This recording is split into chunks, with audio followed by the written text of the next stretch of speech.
Hello, students. Today we are going to continue our session on figures of speech. In our first video on figures of speech, we came to know about what exactly is figures of speech.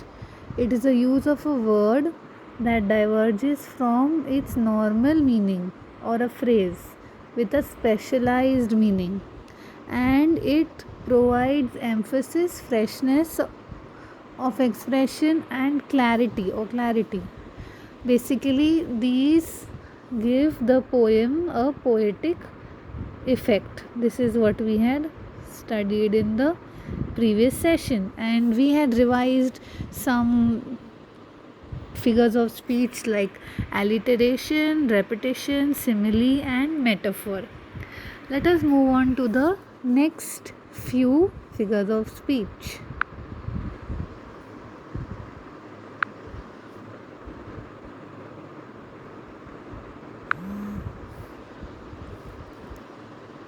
Onomatopoeia. See the way you say it. Ono. O-N-O. Mato. M-A-T-O.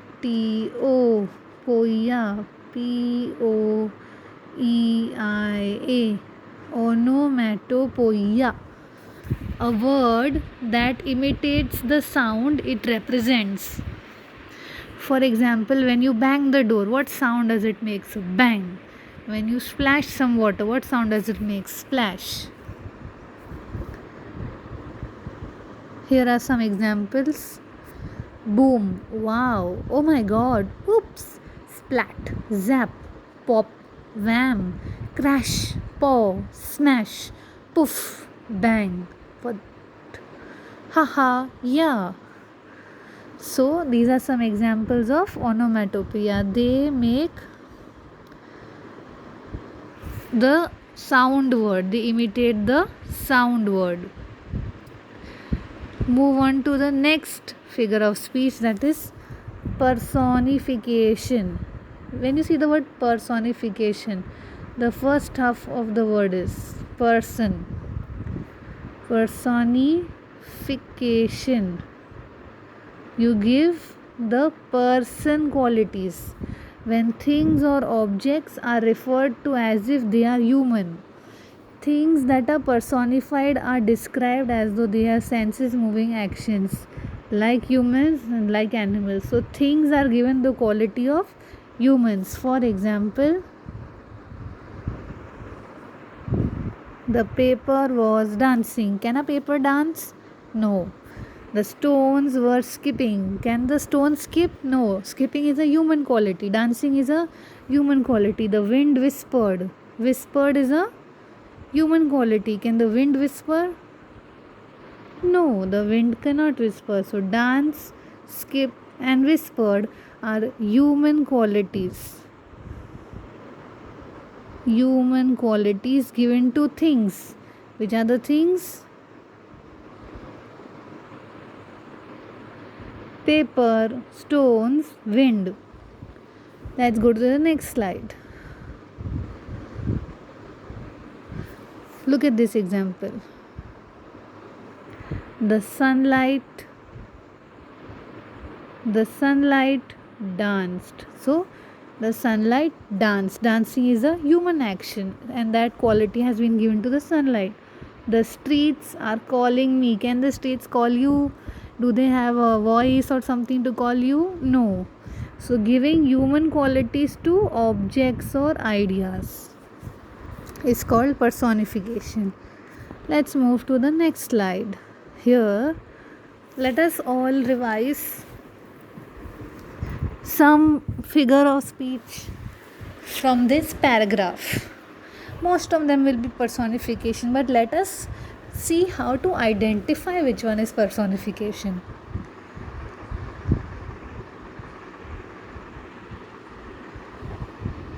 The sun peeked happily from behind the cloud. So here, sun is the object. What quality has it been given? Peeked happily. Can the sun peek? Can the sun peek? No, but it's just a way of saying a thing. The trees danced back and forth. So the trees are the object. The quality given to them is danced back and forth. Again, dancing is a human quality. So we are marking human qualities with green and object, animal or thing with red. It was time to go home, but the bell. So over here it is the bell. Refused to ring. Can the bell say no, I don't want to ring? If the school peon has to ring the bell, he has to ring the bell. It could be in the olden days, ting ting ting ting ghanti form, the bell form, or the nowadays the new kind of bells that have come. You just press the switch and the bell goes. Then let's go to this. The warm fireplace. The warm fireplace seemed to be calling by my name. Calling by my name. Again, can it call you? No. No object can call you. Similarly, the angry sky. Sky again. Angry sky. Roared and through lightning. Roared and through lightning. So can the sky roar? No, it's just a sound it makes. It's just the sky can make a thundering sound. You can say like that, but can it roar and can it throw lightning around? No. So these are few examples of personification where object, thing, animal has been given the quality of a human being. Coming to the next figure of speech, that is hyperbole. This is the way you say it. Hyper. This is you all know how to say this. Hyper. You don't say it like bole. Blee. Hyperbole. That's the way you pronounce it. It is an exaggerated statement. Hyperbole is an exaggerated statement. Look at the example. My backpack weighs a ton. So the backpack means the bag that you carry weighs a ton. Can it really weigh a ton? I don't think so. Okay. Let's go to the next example of hyperbole. I am starving to death. Can you like really die because you haven't eaten something? You can keep on feeling hungry and hungrier, but can you literally die out of that? No. I'm so hungry I could eat a horse. Can you actually eat up a horse? No. So this is an extreme exaggeration the writer uses for emphasis, stress, importance to the given sentence. The poet, these things are usually used in poems, figures of speech. So they are written or they are given in a poem just to put emphasis on that point. Like,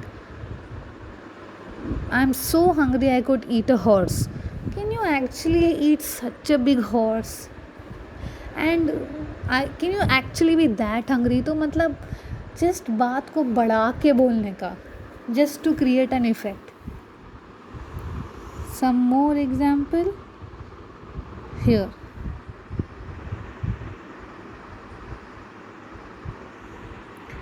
I could sleep for a year. I have told you a million times. We say many times many things to our friends, parents, teachers, but if there's something you want to repeatedly say, how many times will you repeat it? 5 times, 10 times, 15 times? Can you say it a million times? No. These shoes are killing me. Like, some shoes can cause you a shoe bite, but can they kill you? No. So things like sleep for a year and million times and killing me are examples of making something bigger or worse than what it really is. It is a hyperbole. That figure of speech is called hyperbole. Moving on to the last figure of speech for this video, for this session, is oxymoron. Okay, oxymoron. Let me take you back to the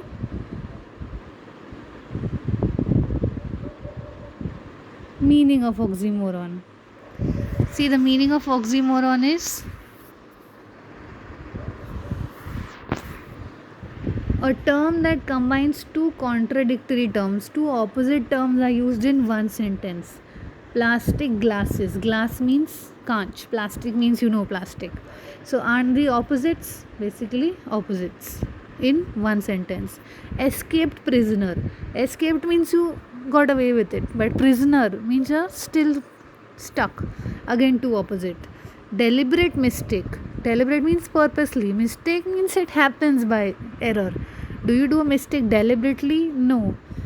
So let me show you another example of known secret. Can a secret be known? So it is something known also, it is something secret also. Orderly confusion. If something is in order, can there be confusion? No. So again, two opposite words are in one sentence. Deafening silence. Deafening silence. Deafening means something is so loud and something is silent. So the other two are also examples of this. Moving on to the next example, but before that, let me tell you why do we use oxymoron. Why oxymoron is important? Oxymorons allow us to be creative in our descriptions. That is basically the purpose of all figures of speech. They allow you to be more creative. So the figures of speech that we did up till now were, let me just revise with you. We did onomatopoeia,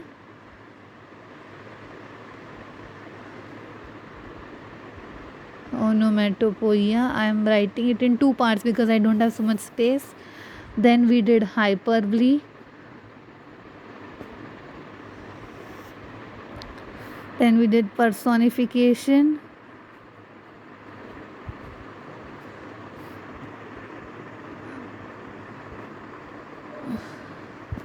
and the last one, oxymoron.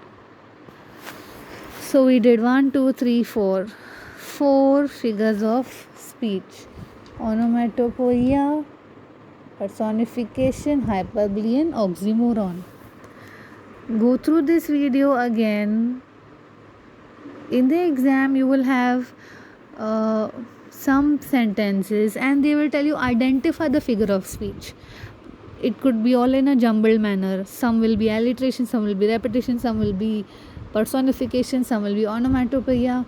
So you know exactly how to get the identification. Like onomatopoeia, sound words. Here, sound words. If there is a sound word mentioned in the sentence, wow, what a day, smash, hit the boy. Examples, I'm giving examples. Ha ha ha, laughed the teacher. So wherever these words are used, oops, I made a mistake, bang went the door. So wherever these words are used, that is called onomatopoeia, sound words. Remember that. Then whenever a human quality is given to a thing or an object, it is called personification. Then hyperbole, over exaggerated statement, something that is not required, इतना ज़्यादा बढ़ा के बोल दिया, I am starving to death, that is called hyperbole. Oxymoron, two opposites in one sentence. So that is it for today, and I will see you in the next video. Have a good day.